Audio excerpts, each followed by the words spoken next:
Hello అండి, అందరికీ నమస్కారం. మళ్ళీ వచ్చేసానండి ఇంకో కొత్త రెసిపీతో. అదేనండి చికెన్ షేర్వా. ఈ రెసిపీలో కొన్ని సీక్రెట్ మసాలాలు అయితే యూస్ చేశానండి. దానివల్ల రుచి అయితే వేరే లెవెల్లో ఉందండి. ఈ షేర్వాని మనము వేడి వేడి ఇడ్లీ సంగటిలో యూస్ చేసుకుంటే రుచి అమోఘంగా ఉంటుందండి. మొదటగా హాఫ్ కేజీ చికెన్ తీసుకొని ఒక 2 to 3 టైమ్స్ బాగా వాష్ చేసి ఒక బౌల్లోకి తీసుకోండి. మీడియం సైజ్ పీసెస్ అయితే కట్ చేసుకోండి.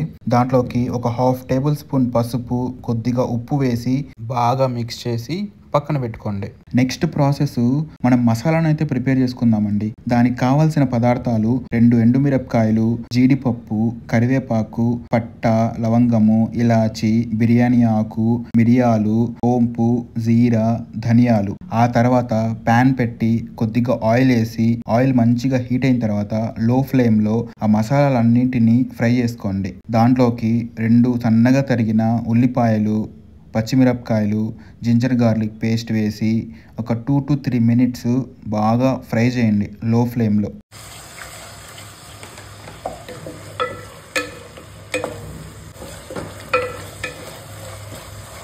అలా ఫ్రై చేసిన మిశ్రమాన్ని మిక్సీ జార్లో వేసుకొని మెత్తగా పేస్ట్ చేసి పక్కన పెట్టుకోండి. ఇప్పుడు అదే ప్యాన్లో మనం ముందుగా మ్యారినేట్ చేసిన చికెన్ వేయండి. అండ్ సన్నగా తరిగిన 2 టమోటాలు, కొద్దిగా కొత్తిమీర అండ్ ముందుగా గ్రైండ్ చేసి పెట్టిన మసాలాను కూడా యాడ్ చేసి బాగా మిక్స్ చేయండి. ఆ తర్వాత మసాలాని వేస్ట్ చేయకుండా అదే మిక్సీ జార్లో కొద్దిగా వాటర్ వేసి ఆ వాటర్ని యాడ్ చేసుకోండి. మీకు ఎంత కన్సిస్టెన్సీ కావాలో అంత వాటర్ వేసుకొని ఒక 20 మినిట్స్ హై ఫ్లేమ్లో పెట్టి బాగా ఉడకనివ్వండి. అప్పుడప్పుడు మూత ఓపెన్ చేసి షేర్వాని బాగా మిక్స్ చేయండి. ఆ తర్వాత ఎప్పుడైతే మనకు పైకి ఆయిల్ అనేది కనపడుతుందో అప్పుడు స్టవ్ ఆఫ్ చేసుకొని కొత్తిమీరతో గార్నిష్ చేసుకోండి. అంతే అండి, చికెన్ షేర్వా రెడీ. ఇంకా సర్వ్ చేసుకోవడమే.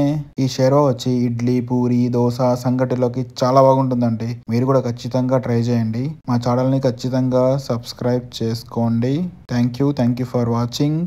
ఈ రెసిపీ మీ స్నేహితులకు కూడా షేర్ చేయండి, లైక్ చేయండి అండ్ మా ఛానల్ని సబ్స్క్రైబ్ చేసుకోవడం మర్చిపోకండి.